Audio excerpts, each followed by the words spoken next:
Fala, rapaziada do Fogonete, mais um vídeo aqui para o nosso canal do YouTube. E hoje nós vamos falar sobre o elenco do Botafogo, como está nessa situação, nesse momento em que fechou a janela de transferências internacionais. Por enquanto, o Botafogo não vai poder fazer nenhuma grande movimentação.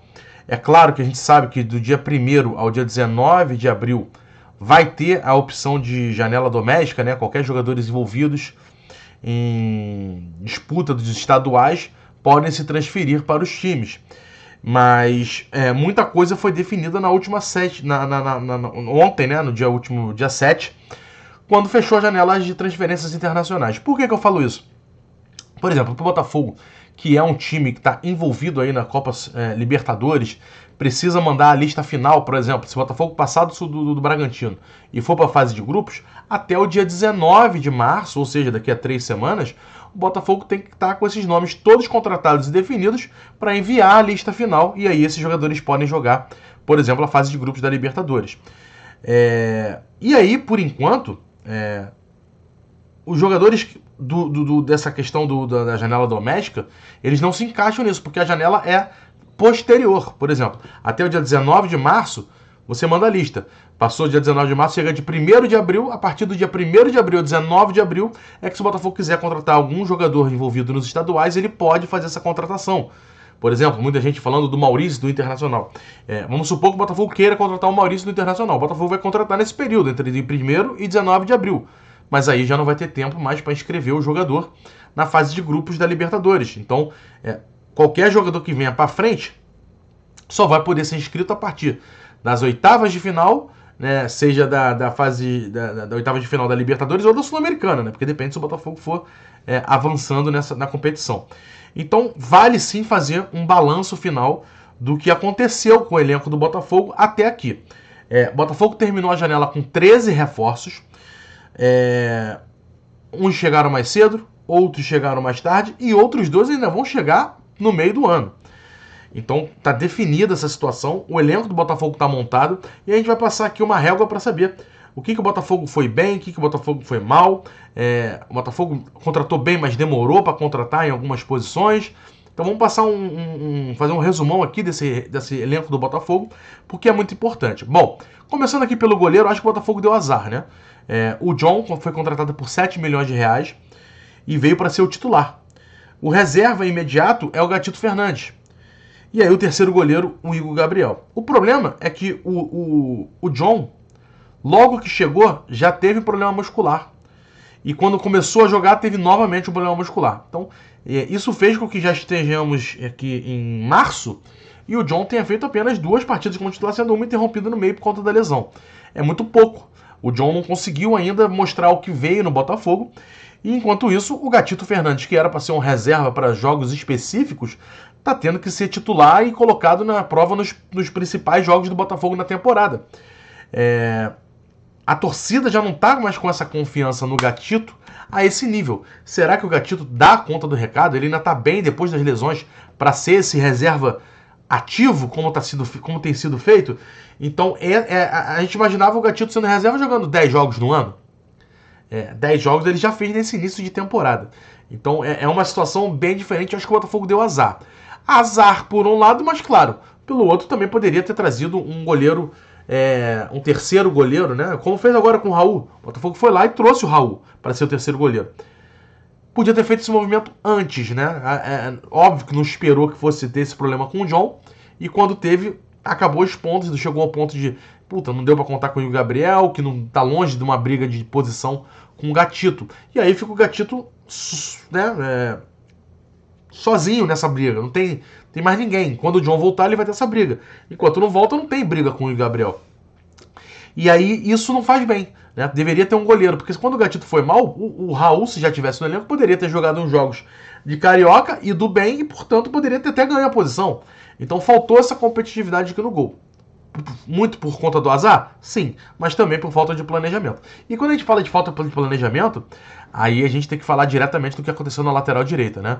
O Botafogo iniciou a temporada sem qualquer lateral direito.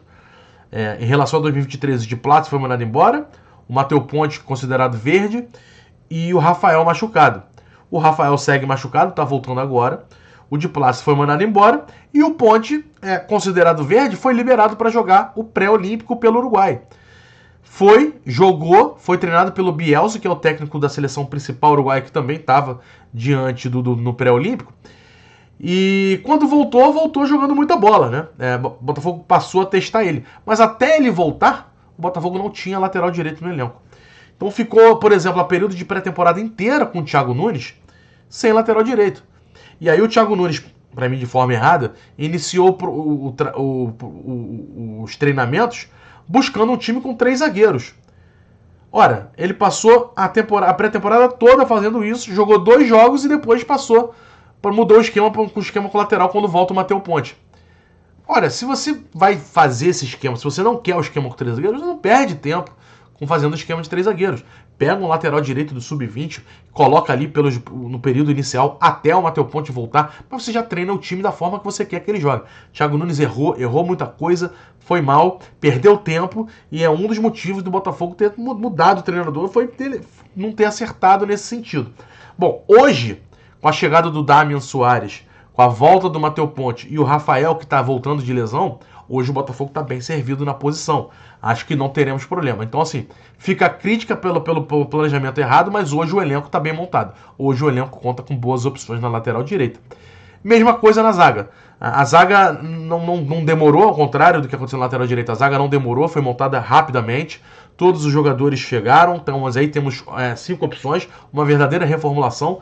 Saiu Cuesta, Adrielson, Felipe Sampaio, Souza, para chegadas de Lucas Barbosa, Alexander Barbosa, Lucas Alter. O Bastos foi o único que ficou em relação à reta final de 2013 e trouxe agora também o Pablo, zagueiro do Flamengo, junto com o Jefferson Maciel, que estava no elenco sub-23. O Botafogo fechou o elenco, o zagueiro, né, o grupo de zagueiro. Agora, foi até o que o nosso amigo Davi trouxe no chat, na live mais cedo. São jogadores que têm a mesma características, todos mais pesados e jogam bem em linha baixa. O único que foge um pouco disso aí é o Bastos, que tem muita velocidade, mas que ainda até agora não está passando a confiança em outras áreas. Ele é rápido, mas não está passando a confiança em nas suas outras características. Então, Botafogo muito refém dessa linha baixa. Quando bota esses jogadores em linha alta, eles têm sofrido, né? Quando bota esses jogadores mais expostos, mais avançados, até em linha média, eles têm tomado bola nas costas e têm sofrido. Então, é um problema que o Botafogo tem, não tem características para você mudar, né? Coisa que a gente vai ver, por exemplo, nos volantes. Tem volantes de várias características, na zaga não. Na lateral esquerda a gente fez poucas mudanças, nenhuma mudança na verdade. O Marçal e o Hugo estão ali. Marçal está se recuperando, está se mostrando que tem condição de ser aquele jogador que foi em 2022. Será que vai rolar um last dance do Marçal? Eu tô confiante, cara. Eu acho que o cara é o nosso melhor lateral esquerdo. O Hugo é bom reserva, um jogo ou outro, mas para toda a partida tem que ser o Marçal. E eu acho que ele está recuperando a melhor forma, faria isso. Então estamos bem servidos ali também. Agora, se o Marçal não voltar a jogar o que sabe, e aí que muita gente desconfia, fica só o Hugo. E aí é muito pouco. Então, o Botafogo poderia sim, né? Agora, pro primeiro semestre está definido, né? Vai ser isso. Então, será que o Botafogo vai mudar alguma coisa pro segundo semestre? Aí eu gostaria de ver um lateral esquerdo sendo contratado para ampliar essa briga, ver o que vai definir sobre o Marçal no final do ano, tem contrato até o final do ano. Então, projetando já, por enquanto dá conta, mas tem que fazer. Bom, de volante, para mim, acho que a volância hoje é a grande maravilha do Botafogo, né? Muitos jogadores bons, né? Você termina o ano com Marlon Freitas e Tietê praticamente os únicos. O Danilo Barbosa jogou muito na reta final de 2023 como zagueiro, mas é volante. Então ele inicia bastante em alto, tá bem até hoje. Inclusive, não sei como ele pode perder a vaga de titular, porque é muito bom jogador. E o Botafogo qualificou ainda mais. Por exemplo, trouxe o Gregory, descobriu o Cauê na base e pro meio do ano tá vindo o Alan ainda. Então, sinceramente, ainda tem o Patrick de Paula voltando de lesão. Então, sinceramente, o melhor cenário pro Botafogo é esse volante aí, melhor parte do elenco. Tem jogadores para... Quiser jogar com linha alta, tem jogador para fazer marcação com pressão. Se quiser jogar linha baixa, tem jogadores que tem qualidade para sair com reposição, fazer transição rápida. Então o Botafogo hoje pode jogar de várias formas que o volante você adapta ali, faz as adaptações e consegue manter. Por fim, no meio de campo, era um dos principais setores mais carentes do Botafogo, só tinha o Eduardo, Lucas Fernandes foi embora, Gabriel Pires foi embora, tinha o Diego Hernandes que não está pronto, o Botafogo considera que ele é muito jovem para ser o reserva imediato do Eduardo, então foi tentado sempre, desde o início do ano, um meia muito bom para colocar o Eduardo no banco. Tentou o Roleiser, quase veio, não veio, depois tentou o Almada, que foi mais difícil, não conseguiu, e aí chegou à conclusão aqui, tentando o Almada até os últimos minutos, não conseguiu, o Botafogo estava disposto a pagar 20 milhões de euros por ele, mas não conseguiu fazer a negociação. E aí pintou a oportunidade de mercado o Oscar Romero, um cara que está em baixa na carreira, depois que o Botafogo tentou contratar ele em 2022, perdeu a contratação do Boca Juniors, que estava na época com mais dinheiro, jogando Libertadores, ele preferiu ir para lá. Só que desde então ele não foi bem. Não foi bem no Boca Juniors, depois saiu, não foi bem também na Turquia e estava livre, jogador livre no mercado desde janeiro. Portanto, o Botafogo não gastou de nada para contratar o jogador, assumiu a questão do salário, que é um salário alto, mas não é um salário absurdo, é um salário que faz valer a pena a aposta. Mas vai apostar só por causa disso? Não. O departamento de scout gosta muito do jogador, entende que é um jogador de características complementares ao do Eduardo, enquanto o Eduardo é um cara que joga na transição, que tem mais qualidade, mas não tem tanto intensidade na marcação, o Romero já é um tipo de jogador mais parecido com isso. Se precisar de um meio de campo de mais pegada, o Romero tem essa criatividade, mas também tem essa pegada. Evidentemente é um jogador que chega em baixa, vai precisar se provar, vai precisar dar volta por cima aqui no Botafogo, mas o Botafogo bem confiante nessa possibilidade. O jogador chega por volta aí no início da próxima semana, segunda, terça-feira, por aí, e aí vai dar sequência a tudo isso. É um jogador, por exemplo, que vai poder ser inscrito na fase de grupos da Libertadores se o Botafogo se classificar. Ou para a Sul-Americana também, enfim. O Botafogo vai conseguir dar tempo de inscrever esse jogador. Bom, o Diego Hernandes fica ali como terceira opção. Então, assim, eu acho que o Botafogo agora parece ter mais opções. Tem o Eduardo, se não tiver o Eduardo, tem o Romero. E se não tiver o Romero precisar de uma terceira opção, ainda tem o Diego Hernandes. Me parece mais ok. Não é o jogador que todo mundo queria. Claro que não é. Mas agora temos opções. Vamos esperar para ver como é que vão sair nos treinamentos e nos jogos, para a gente ter uma noção melhor. Nas pontas, o Botafogo também estava tirando onda, né? Principalmente quando ainda tinha o Vitor Sá. Tava com o Vitor Sá, Jefinho, Luiz Henrique, Júnior Santos, Savarino. Tava com 5 opções para 2 posições, né? Acabou negociando o Vitor Sá e aí ficou com 4 opções para 2 posições. Um titular e um reserva para cada lado. Resumidamente, é isso, né? O Diego Hernandes também pode jogar por ali, tem o Emerson Urso, tem o Yarlen, mas aí são jovens que você vai vendo o que vai dar, se eles vão desenvolver, se vai ganhar, mas tem essas opções. Então acho que está muito bem o Botafogo nessas posições. E assim como no volância, na volância, eles também podem escolher tipo de jogo. É um jogo mais pegado, tem Júnior Santos e Luiz Henrique. É um jogo para abrir espaços, tem o Júnior Santos e tem o Jefinho.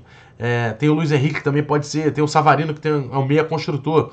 Você tem características diferentes que você consegue montar o time de acordo com a sua necessidade. Por fim, e não menos importante, camisa 9, né? Tiquinho Soares hoje é o titular absoluto, e é para ser mesmo, né? Pela qualidade que tem. Só que a reserva cai muito nível hoje com o Janderson, né? O Janderson tem feito bons jogos, se esforça, é um cara que tem melhorado e tal, mas ainda é pouco. Imagina num cenário onde o Tiquinho se machuque, fique 3 semanas fora. Aí você vai ter 3 semanas de Janderson ou Matheus Nascimento. É duro, né? Muda um pouco, assim, com todo respeito aos jogadores. A diferença técnica pro titular para reserva é muito alta. Vai diminuir um pouco isso com a chegada do Igor Jesus, só que só vem no meio do ano.